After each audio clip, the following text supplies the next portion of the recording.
BJP नेता भूपेंद्र चौधरी ने कांग्रेस को भस्मासुर बताते हुए यह दावा किया कि वो जिसके साथ भी गई उसे खत्म कर दिया, जिसके बाद इस मामले पर राजनीति तेज हो गई है। आपको एक रिपोर्ट दिखाते हैं।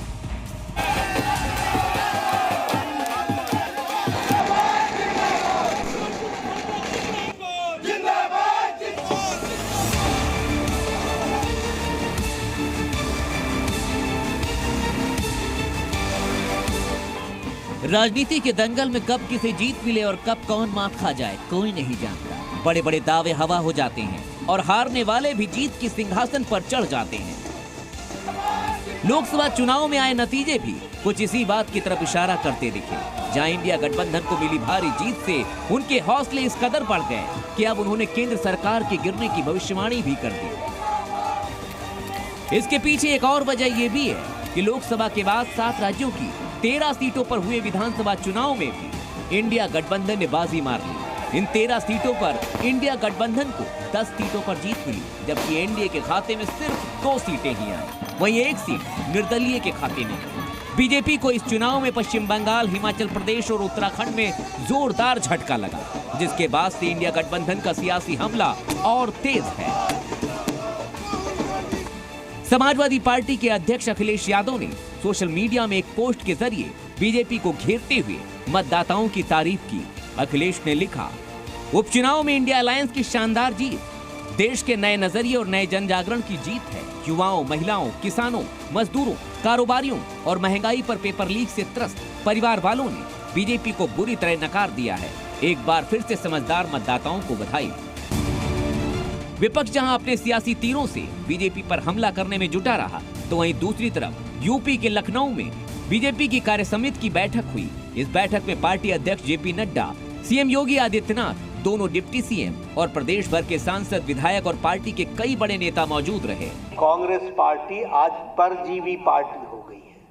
अपने पर खड़ी नहीं है, अपने वोट पर खड़ी नहीं है, ये दूसरों के वोट पर, अंग्रेजी में इसको कहते हैं पैरासाइट। और आप यहाँ परजीवी पार्टी यानी लता की तरह किसी पेड़ के साथ चिपक करके खड़े होने की बात करते हैं। इस बैठक में लोकसभा चुनाव के नतीजों पर मंथन हुआ। 13 सीटों के उपचुनाव के नतीजों पर बात हुई। यूपी विधानसभा 2027 का रोड मैप तैयार हुआ। विपक्ष के प्रचार प्रसार पर झूठ फैलाने का दावा किया गया। आरक्षण, महिलाओं को पैसे, संविधान बदलाव जैसे विषय मुद्दे रहे। पेपर लीक की जांच और आरोपियों पर कार्रवाई का भी मुद्दा रहा।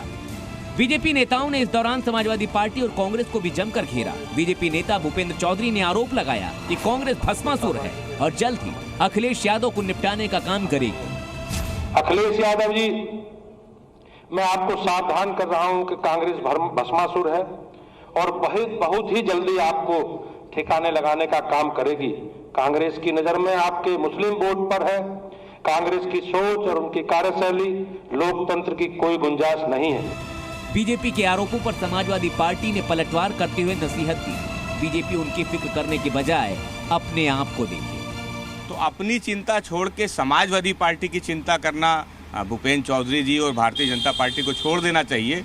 समाजवादी पार्टी, इंडिया गठबंधन मिलके भारतीय जनता पार्टी को हराएंगे। अभी भी जो बाई इलेक्शन हुए वो भी एक संदेश है भारतीय जनता पार्टी के लिए। 2027 में भी भारतीय जनता पार्टी को जनता संदेश देगी। भूपेंद्र चौधरी पर कांग्रेस ने भी हमला किया और बीजेपी को ही भस्मासुर बता दिया। वो शायद भूल गए कि यही भाजपा है जिसने शिरोमणि अकाली दल को पंजाब में ख़त्म कर दिया। वो शायद भूल गए कि इन्हीं लोगों ने मिलकर उद्धव ठाकरे जी की शिवसेना के 2 फाड़ कर दिए। भूपेंद्र चौधरी जी ये भी भूल गए कि वही लोग हैं, आप ही लोग हैं जिन लोगों ने शरद पवार की एनसीपी के 2 टुकड़े कर दिए। तो कितने गिनाए जाएं? इस दौरान बीजेपी नेताओं ने यह भी आरोप लगाया कि अगर कांग्रेस सत्ता में आती तो राहुल गांधी हिंदू शब्द बोलने पर ही पाबंदी लगा देते। वहीं समाजवादी पार्टी भी सत्ता में आने पर अपना असली चरित्र दिखाती। ब्यूरो रिपोर्ट, जी मीडिया। और उत्तराखंड में हुए उपचुनाव में कांग्रेस को मिली जीत के बाद लखनऊ के कांग्रेस मुख्यालय के बाहर बीजेपी को अधर्मी बताने वाले पोस्टर लगा दिए गए। पोस्टर में उत्तराखंड चुनाव के नतीजों को लेकर बीजेपी पर तंज कसा गया, जिसमें लिखा गया कि उपचुनाव में संविधान की जीत हुई। साथ ही अयोध्या और बद्रीनाथ में बीजेपी की हार को लेकर कांग्रेस की तरफ से निशाना साधा गया है।